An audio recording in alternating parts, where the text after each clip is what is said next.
Welcome to the Autism Infocast. I'm Peter Clark, founder and chairman of the Autism Info Center. Our podcasts delve into every part of autism and neurodiversity, and we want to help you spread understanding, respect, and kindness for those whose lives are affected. Whether you're autistic yourself, or whether you know or care for someone who's autistic, or maybe you just come into contact with autistic people in everyday life. Either way, please feel free to check out our hundreds of articles, videos, books, and training courses at autisminfocenter.org. And I'll leave you now in the capable hands of today's hosts, Jemima and Theo. Over to you. Welcome to the podcast. Today we're embarking on a really crucial exploration. It's a topic that genuinely touches so many lives. How we can best support autistic people, in their daily interactions, their environments. Right. And we've got some incredibly practical, actionable insights on this. So our mission today, it's really to distill these ideas into clear, digestible knowledge, give you tools, genuinely useful tools, to make a positive, meaningful difference. So what does this mean for anyone who wants to be a better friend or family member, colleague, or just, a more understanding person out in the world? Let's get into it. Yeah, what's fascinating here, I think, is that the core message isn't really about becoming an autism expert overnight. It's more about embracing, empathy, patience, and just a willingness to learn, to make those thoughtful adjustments. If we step back a bit, it's about understanding some common challenges, sure, but also adopting strategies that enhance accessibility, predictability, which kind of brings up the big question, where do we even begin when trying to build that foundation of support? Yeah, where do you start? It feels like effective communication is always the cornerstone, doesn't it? But maybe what effective communication looks like when supporting an autistic person isn't always what we instinctively think. What does it really look like? Well, the absolute key is clarity and directness, being unambiguous. You see, many autistic people interpret language very literally. I've heard that. So things we often take for granted, sarcasm, idioms, subtle hints, they can be incredibly confusing. And it's not just about missing a joke. It's about the cognitive energy that gets wasted trying to parse an implicit meaning that just isn't there. That can be genuinely exhausting. Okay. So it's the effort involved too. Exactly. For instance, instead of saying maybe, wow, it's a bit noisy in here, isn't it? If what you really mean is you want to leave. Which we do all the time. Yeah, right. It's much more helpful to just state it plainly. This room is too noisy for me. Let's find somewhere quieter. That distinction between just literal interpretation and the actual cognitive load, that adds a whole other layer. It's removing the guesswork, but also the mental gymnastics. Okay, so clarity is huge. Building on that, something else I noticed coming up was the pace of conversation. Why is that so important? Oh, patience is absolutely vital. Autistic individuals often, not always, but often, need a bit more time to process the verbal information, and then to formulate their response. Okay. So just being comfortable with those pauses, consciously not rushing them, that can significantly reduce anxiety and honestly just vastly improve the flow of communication. It shows you're actually listening, not just waiting to jump in. That makes sense. Letting the silence be okay. And beyond just words and pace, I've often heard about visuals. How can visuals actually enhance communication in a practical way? Yeah, visuals can be incredibly powerful. Many autistic people are strong visual learners. So reinforcing what you're saying verbally with some kind of visual support can be super helpful. Like what, specifically? Well, it could be writing down instructions, maybe using a checklist for a task, or even drawing a quick diagram, or having a visual timetable for the day's plan. It just provides another pathway for the information to get in, which is crucial if auditory processing is maybe a bit challenging. Right, another channel. So we're aiming for clarity, patience, leveraging visuals. That sounds like a solid foundation. But then how do we actually check for understanding? Without sounding patronizing or just getting that automatic yes, that doesn't really mean, yes, I've got it. Yeah, you've hit on a really common pitfall there. Asking, do you understand? Yeah. It often just gets that default yes. Right. Even if there's still confusion. Totally. So a much more effective way, and frankly more respectful, is to ask the person maybe to repeat the key information back, but in their own words. That way, you confirm you're both on the same page, and it empowers them to articulate what they've grasped. It respects their processing style. That's such a simple shift, but yeah, I can see how impactful that would be. Okay, communication foundation laid. But just as important as what we say and how we say it is where we say it, the environment. What do we need to think about regarding the sensory world? Oh, the sensory environment is huge. Autistic people can experience sensory input really differently. They might be hypersensitive, that's oversensitive, or hyposensitive, meaning undersensitive, to things most of us barely even register. Like lights or sounds. Exactly. So a sound that's maybe barely perceptible to us, like the hum from fluorescent lights, or maybe a distant fan's vibration, could be intensely painful or incredibly distracting for someone who's hypersensitive. Well, busy. Noisy, brightly lit place.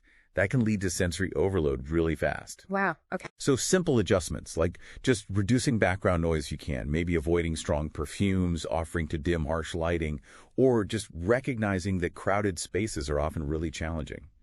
These things can make a massive difference in creating a more comfortable space. That really paints a picture of how profound those seemingly small sensory inputs can be. And what about routine? I hear that word a lot. Why is routine so important for many autistic individuals? Routine provides a crucial sense of safety. It really significantly reduces anxiety for many. It isn't just, a preference. It's more like having a clear map for the day. Right. It minimizes uncertainty, lets them mentally prepare. So respecting the structures a person has in place is key. And if a change is unavoidable, then giving as much advance warning as possible is critical. How much warning are we talking? As much as you can realistically give. Explaining what will happen, why it's happening, what they can expect, that allows them to mentally adjust. Without that heads up, unexpected changes, even ones that seem minor to us, can trigger significant distress. It really makes you rethink how much we just take for granted in our daily lives, doesn't it? Okay, so once communication and the environment are maybe a bit more aligned, let's talk practical support, like hands-on stuff for daily tasks. What's a good strategy there? Yeah, sometimes tasks that seem pretty simple to a neurotypical person can feel, immense if they involve multiple steps for an autistic individual. So excellent support often comes from breaking down that larger task. Into smaller steps. Exactly, into a sequence of smaller, more manageable actions. A simple checklist, that can be a fantastic tool for this. It provides a clear step-by-step path to getting it done. It's about scaffolding success, you could say, not doing it for them. Scaffolding success, I like that. And social interactions, they can be draining for anyone, right? But it sounds like for many autistic people, this is particularly true. How do we respect their need for downtime without making it seem like, a rejection? That's a really important point. Yeah. Social interaction often requires significant energy for autistic individuals.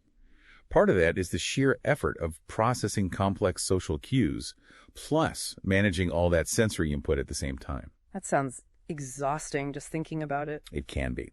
So it's essential to understand that they often need quiet time alone to recharge their social battery, as some people call it. And it's crucial to get that this isn't them being unfriendly. It's not a rejection of you. It's necessary self-care. To avoid burnout. Exactly. To prevent exhaustion and what's known as autistic burnout, which isn't just feeling tired, by the way. It's often a deep, debilitating exhaustion, sometimes triggered by chronic social demands or sensory overload. It can really impact a person's ability to function and take significant recovery time. Okay, that's critical to understand. So we've covered communication, the environment, tasks, social needs. But autism is a spectrum, right? Everyone's different. So how do we make sure any support we offer is actually effective and personalized, not just some generic one-size-fits-all approach? Yeah. That brings us to maybe the most important point, the kind of golden rule here. How do we avoid generic advice in practice?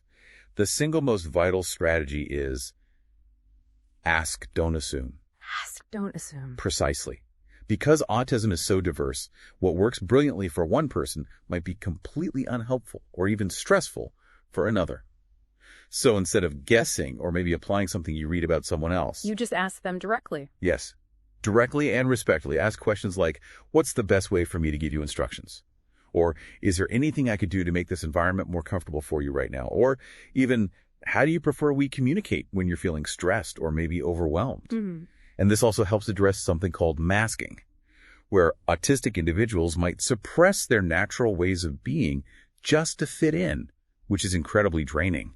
By asking, you create a space where maybe they feel safer being themselves. That seems so straightforward, but yeah, it's actually incredibly profound when you think about it. It really empowers the individual, doesn't it? They become the expert on their own support. Yeah. Exactly. It builds trust. It shows genuine respect, and it ensures that the support you're offering is actually helpful. and tailored precisely to their specific needs, their preferences. It's about meeting them where they are. This has been incredibly insightful. It really feels like making a positive difference, supporting autistic people in daily life. It isn't necessarily about grand gestures, is it? It's more like a collection of these small, thoughtful adjustments. Absolutely. And if you step back and look at the bigger picture, by being patient and clear and respectful, and crucially, by asking about an individual's needs, you're effectively removing barriers. And that reduces anxiety. It helps create a world that's more accessible, more understanding, a world where autistic people can feel safe, empowered, and, truly thrive. Just think about how those small adjustments can compound over time, leading to really profound positive impacts in someone's life. What stands out to you as maybe the most impactful change you could make starting today? Thanks for listening to this Autism Infocast from the autisminfocenter.org. Thank you, Jemima and Theo. I'm sure we've all learned something there today. Don't forget to visit autisminfocenter.org to hear our other episodes, browse our library of articles, see our inspiring range of books, watch our videos about autism and neurodiversity, and find out about training courses that can help you or your organization make the world a safer, happier, and more meaningful place for us all. If you've enjoyed what you've heard today, please feel free to spread the word about Autism Info Center. A quick mention on your socials is always appreciated. Until next time, this is Peter Clark from autisminfocenter.org. Have a great day.